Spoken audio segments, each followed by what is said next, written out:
నుండి మేము భద్రాద్రి రాముని దర్శనం చేసుకోవడానికి వచ్చాము. మాతో పాటు అనేక మంది రాష్ట్ర స్థాయి నాయకులు వచ్చినారు. వారందరికీ కూడా హృదయపూర్వకంగా నమస్కారం తెలియజేస్తూ ఉన్నాను. మరి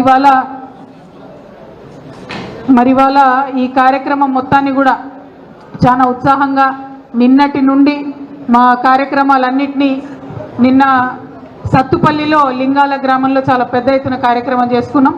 అక్కడికి కూడా వచ్చి కవర్ చేసి చూపించినటువంటి మా మీడియా మిత్రులందరికీ కూడా పేరు పేరున హృదయపూర్వకంగా నమస్కారాలు తెలియజేస్తాం. మరి వాళ్ళ ఇక్కడ సమావేశం ఒక ఆత్మీయ సమ్మేళనం పెట్టుకోవడం జరిగింది. ఇది మన పార్టీ అంతర్గత సమావేశం కాబట్టి పార్టీలో అనేక విషయాలు ఉంటాయి, చర్చించుకుంటాం, మాట్లాడుకుంటాం. కానీ ఇవాళ రేపు సెల్ ఫోన్లు వచ్చినాక అంతర్గతం ఏం లేకుండా పోయింది, మొత్తం బహిర్గతమే ఉంది. సో పార్టీ సమావేశమైనా ఏదైనా సరే మొత్తం పబ్లిక్లోనే జరుగుతుంది. ఇట్లాంటి సమావేశాలు అప్పుడప్పుడు జరగాల్సినటువంటి అవసరం ఉంది. ఎందుకంటే పార్టీలో ఉండేటటువంటి చిన్న చిన్న లోటుపాట్లు ఉంటాయి, సమన్వయ లోపాలు ఉంటాయి, లోకల్గా ఉండేటటువంటి నాయకత్వాలతోని కొంత ఇంకా అగ్రెసివ్గా పనిచేయాల్సినటువంటి అవసరం ఉంటుంది. వాటన్నిటినీ సరిదిద్దుకోవడానికి మరి ఇటువంటి సమావేశాలు ఒక వేదికగా పనిచేస్తాయని చెప్పి నేను మనస్ఫూర్తిగా నమ్ముతూ ఉన్నాను. మరి వాళ్ళ ఖమ్మం వస్తున్నాం, భద్రాచలం వస్తున్నాం అంటే ఖమ్మం అంటే చాలామంది ఉద్యమం లేదు అని అపోహపడుతూ ఉంటారు. వాస్తవానికి 1969లో ఉద్యమం పుట్టిందే ఖమ్మం నుంచి.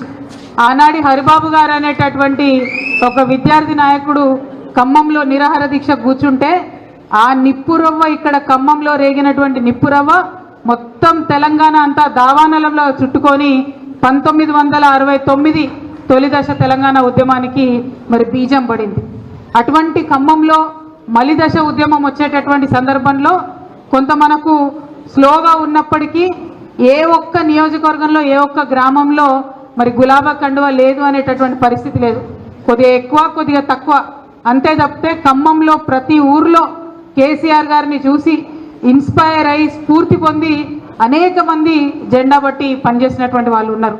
మరి అందులో ప్రధానంగా ఇప్పుడు మనం ఇక్కడ చూసినాం అన్న నరసింహమూర్తి గారు 2002 నుండి ఉన్నటువంటి వ్యక్తి. తర్వాత అన్న ప్రబోధ్ కుమార్ గారు వచ్చినారు ఇదే భద్రాచలంలో. మనం చూసుకుంటే ఆయన సొంత డబ్బులు పెట్టుకొని పనిచేసినటువంటి వ్యక్తి. అట్లా ప్రతి విషయంలో ప్రతి చోట ఒక్కరిద్దరు కాదు. మా రామ్మూర్తి అన్న ఉన్నాడు, ఆయన కూడా మొదటి నుంచి గజ్జగట్టి ఆట ఆడి పాట పాడి కూడా మరి పార్టీ కోసం పనిచేసినటువంటి వ్యక్తి. ఇట్లా ఒకరు ఇద్దరు అని కాదు, ప్రతి ఒక్కరిని ప్రతి గ్రామంలో నిజంగా కేసీఆర్ గారు స్ఫూర్తి ఇస్తే దానికి లక్షలాది మంది యువకులు ముందుకొచ్చి పనిచేసినారు. ఒక్కటి మనం అనుకున్నాం ఆనాడు నిజంగా తెలంగాణ ఉద్యమం మొదలుపెట్టినప్పుడు రాష్ట్రం వస్తుంది, మన పార్టీ అధికారంలోకి వస్తుంది అని అనుకోలే.